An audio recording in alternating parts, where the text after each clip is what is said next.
Hello दोस्तों, मेरा नाम है विनय और आप लोग देख रहे हो विनय टेक। तो मैं आज आप लोग को बताने जा रहा हूँ how to fill PNB MetLife insurance death claim form. आप लोग पीएनबी मेटलाइफ का इंश्योरेंस डेथ क्लेम फॉर्म कैसे भर सकते हो, मैं आप लोग को फुल डिटेल में बताने जा रहा हूँ। तो चलिए स्टार्ट करते हैं। तो आप लोग देख सकते हो ये रहा पीएनबी का MetLife individual death claim form. ठीक है, अगर कोई भी एक्सपायर करता है और उनके नाम पे इंश्योरेंस है तो आप लोग को ये फॉर्म भरना है और आप लोग इजिली क्लेम कर सकते हो। ठीक है, तो मैं आप लोग को भर के दिखाऊंगा ये फॉर्म, आप लोग इजिली ये फॉर्म को भर सकते हो। तो चलिए फॉर्म भरना स्टार्ट करते हैं। तो यहाँ पे आप लोग देख सकते हो individual death claim form for office use only. ये जो पार्ट है इसमें आप लोग को कुछ करना नहीं है और फोटोग्राफ ऑफ क्लेमेंट जो क्लेम कर रहा है उसका फोटोग्राफ यहाँ पे फिक्स करना होगा। और डॉक्यूमेंट टू बी सबमिटेड यहाँ पे आप लोग देख सकते हो मैंडेटरी डॉक्यूमेंट है copy of valid death certificate, फिर डॉक्टर सर्टिफिकेट, फिर current address proof that is pan हो, आधार हो या फिर वोटर आईडी जो भी है ये सबमिट कर सकते हो। और पैन कार्ड, अगर पैन कार्ड नहीं है तो फॉर्म 60 आप लोग को भरना है। Photo identity proof of nominee, फिर कैंसिल चेक या फिर कॉपी ऑफ बैंक पासबुक जो भी मिलेगा इनमें से आप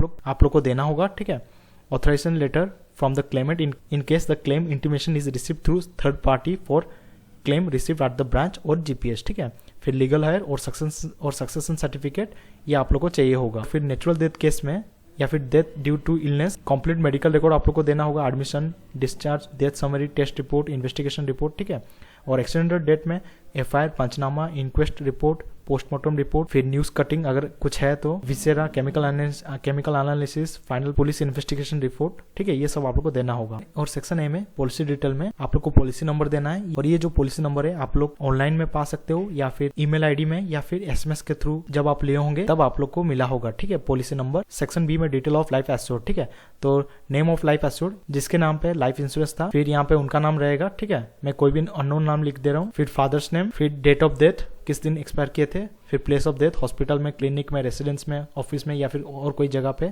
अगर है तो स्पेसिफाई करना होगा। इफ हॉस्पिटल और clinic is selected please mention hospital और क्लिनिक नेम। तो यहाँ पे आप लोग को क्लिनिक नेम या फिर हॉस्पिटल का नेम लिखना है अगर कोई एक्सपायर किया है हॉस्पिटल या क्लिनिक में। ठीक है, फिर फैमिली डॉक्टर यहाँ पे उनका नाम रहेगा, रजिस्ट्रेशन नंबर, कॉन्टैक्ट नंबर और फिर पैन नंबर उनका। ठीक है, अगर फैमिली डॉक्टर नहीं है, जो डॉक्टर ट्रीट किए थे लास्ट ट्रीटेड और अटेंडेड डॉक्टर उनका नाम रहेगा, रजिस्ट्रेशन नंबर या फिर कॉन्टैक्ट नंबर, ये दोनों में से जो भी एप्लीकेबल है इसको लिखना है और बाकी आप लोग स्किप कर सकते हो। ठीक है, last employer detail if applicable, अगर कहीं पे काम करते थे तो यहाँ पे डिटेल रहेगा, नेम ऑफ द कंपनी जो कंपनी में काम कर रहे थे, name of contact person, last working day of life assured. ठीक है, और फिर nature of work and designation कौन सा पोस्ट में थे, फिर नेचर ऑफ डेथ कैसे डेथ हुआ था। ठीक है, और फिर कॉज ऑफ डेथ यहाँ पे लिखना है। और फिर सेक्शन सी में nature of illness and habit of the insured, यहाँ पे जो है जो भी हुआ था उनको तो यहाँ पे टिक करना है। अगर दूसरा कुछ हुआ था तो यहाँ पे अदर्स में टिक कर सकते हो। अगर वो ड्रग्स लेते थे तो ड्रग्स का ड्यूरेशन कितना था, कंज्यूमेशन, सब कुछ आप लोग को डिटेल में लिखना है। ठीक है,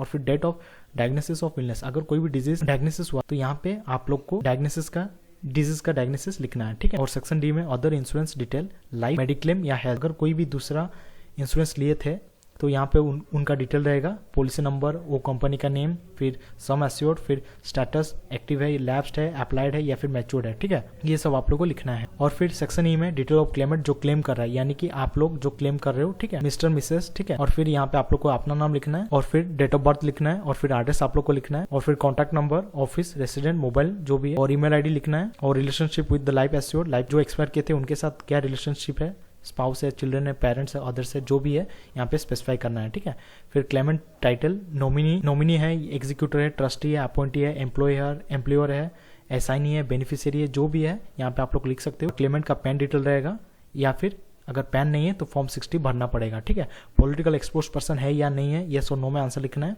यूएस पर्सन है, येस और नो में लिखना है। ठीक है, और सेक्शन ऐप में क्लेमेंट एनईएफटी मैंडेट और बैंक अकाउंट डिटेल, तो सेक्शन ऐप में जो है आप लोग को बैंक अकाउंट डिटेल अपना देना है।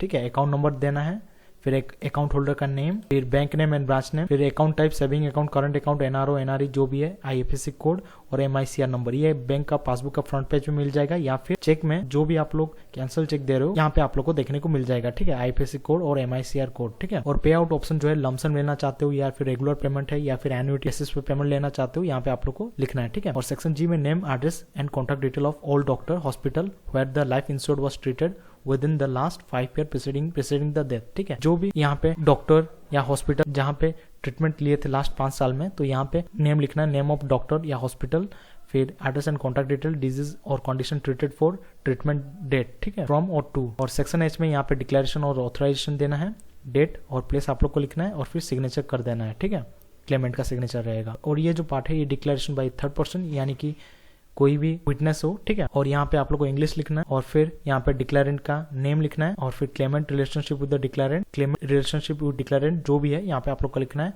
एड्रेस ऑफ डिक्लेरेंट और फिर कॉन्टैक्ट नंबर ऑफ डिक्लेरेंट और फिर डेट, प्लेस और signature of the third person, ठीक है। और टर्म एंड कंडीशन दिया गया है, अगर आप लोग देखना चाहते हो तो एक बार आप लोग पॉज करके देख सकते हो, ठीक है। और valid identity proof and address proof यहाँ पे आप लोग देख सकते हो कौन सा आपके लिए एप्लीकेबल है, ये आप लोग एक बार देख सकते हो। नोट पॉइंट में क्लेमेंट एनईएफटी मैंडेट और बैंक अकाउंट डिटेल यहाँ पे आप लोग देखने को मिल जाएगा, ठीक है। Customer acknowledgement copy, individual death claim form, ये जो है आप लोग को मिल जाएगा। तो इस तरह आप लोग इजिली भर सकते हो पीएनबी मेटलाइफ का डेथ क्लेम फॉर्म। तो अगर आपके लिए वीडियो यूजफुल है, please to like, share, comment and subscribe to my channel Bina tech. Thank you.